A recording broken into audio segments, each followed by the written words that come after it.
May confession ako. Nilulutuan ko ng food ex ko with a twist at iba pa. May confession ako noong nagsasama pa kami ng ex ko. I do all the wifey things a loving girlfriend does.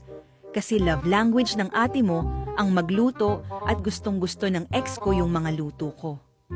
But, after finding out na niloloko na ako ng ex ko on our ika-5 taon at nalaman ko na ginagago na pala ako ng ex ko, gumaganti ako. In a way na sa mga luto ko sa kanya, ako bumabawi.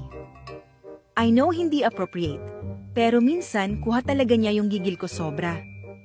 Hindi ko pa siya hinihiwalayan noon, pero kapag nahuhuli ko siya na nagkikita sila ng babae niya, magluluto ako ng paborito niyang adobong manok na breast.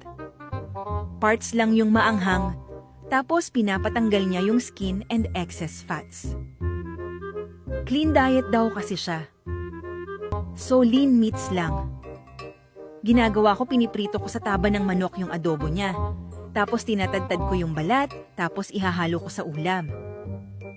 Ginagawa ko yung kanin after mo lutuin yung adobo. Ipahid mo yung kanin doon sa kalan. Tapos yun yung kakainin niya, may mga kasamang balat ng manok na prinito. Na akala niya rekado lang. Nagvo-volunteer din ako magtimpla ng shake or drink niya. Tapos minsan, kinakanaw ko yung baso gamit kamay ko.